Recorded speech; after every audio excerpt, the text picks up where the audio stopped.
My topic today is on machine learning. If you know machine learning and I said something wrong during the presentation, please feel free to jump in to correct me.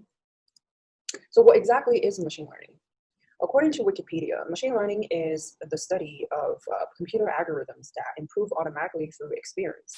It is seen as a subset of artificial intelligence. So what does that mean for us developers? You can see machine as models, experience as existing data set. Improve automatically just means improve prediction accuracy. So combined together, machine learning means train our models to predict something accurately based on existing data set. On a higher level, there is a strategy to create a model. We first define the problem. Basically, what kind of problem do we want to solve? We prepare the data, we spot check the algorithms, we improve results, we present results, and we finally deploy the model and use that model for predictions. This is just a simple diagram to show you what machine learning flow is. The model can be as simple as 9 lines of code. So this whole thing is a model. There's a few key takeaways I want to talk about. First is the data set. Data set is usually prepared by data scientists. It probably takes up the most time, and it's largely based on the problem and the algorithms chosen. So we will likely visit that stage multiple times during the development to clean up to more normalize the data. The larger the data set, the more accurate our models will be. It doesn't necessarily mean the more attributes, which I'll talk about later, the better. DIY database is not recommended. We have a lot of existing database publicly out there that we can use. Database needs to be converted to numerical representations for our machines to understand.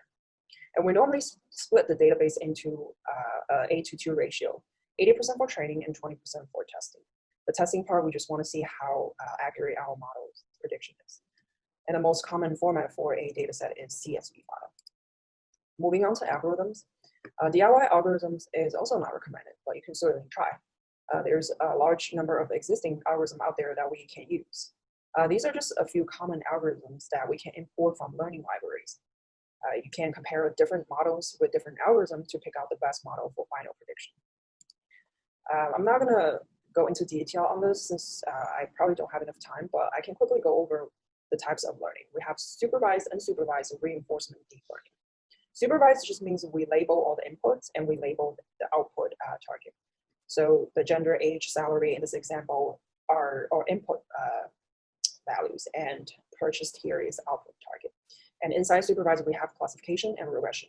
Regression just means that the output value is a continuous value versus classification, which is choices. So 0 and 1 usually means yes and no. 1 is yes and 0 is no, but it can also be multi-class. Unsupervised just means we throw at the machine a bunch of input features. These are also called attributes. So the machine will use algorithm to figure out what the output target is. Reinforcement is learning through reward feedback. So basically, the machine will use algorithm to make a prediction, and we tell them if it's right or wrong, or if it needs to improve, then it will improve based on that feedback. TensorFlow is actually a very good tool for deep learning. As you can imagine, as the data set gets larger and larger, it's going to be very hard to normalize and clean the data. It's very time consuming and labor intensive. So this is where deep learning comes in.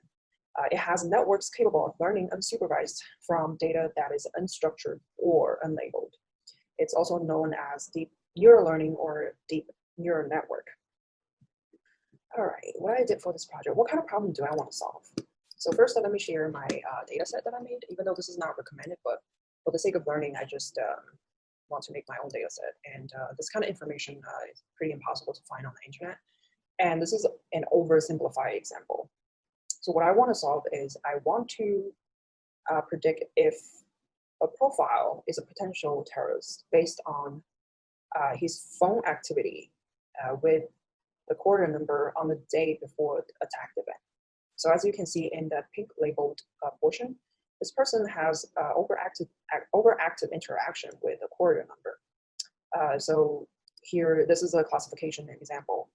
1 just means yes, it's a potential terrorist, and all the other profiles have no interaction with the quarter number on the day before the event. So their output is 0. this is my code base. So this is where I am now. I'm trying to use, I'm trying to write a bunch of functions in Python to convert my database to numbers and learn Python at the same time. So it's actually taking me a while to figure out how to do that. But here's where I am. I'm probably going to try to continue this model after I graduate. But here is an example of finalized model. So you import a bunch of methods and algorithms from a learning library. Scikit-learn is a great library for beginners. You load the data set, you define features, then you split the data set into 80% and 20% here, and you make predictions based on the most accurate model. Finally, you evaluate the prediction, and we have, you print out the accuracy score, which is 90% here. It's pretty good, and we have the report and so on. So before that, you can also compare models using different algorithms. So here, this is just a list of different algorithms and that you can make for different models. Then you evaluate each model in turn. So as you can see, SVM has the most accurate score compared to the other ones. That's why it's being used for the final model. Then you can use something, and there are tools in the library that can help you visualize the data as well. And here is just a list of very useful websites I compiled for this project. If you're interested, let me know. I can post that on Slack. Final words, scientists are getting closer to replacing animals in labs with algorithms using machine learning. And this is very exciting news. So what they do is they use algorithm to predict how harmful a drug will be to human tissues. Right now, the accuracy for animal testing is at 90%, and the algorithm is only 80%.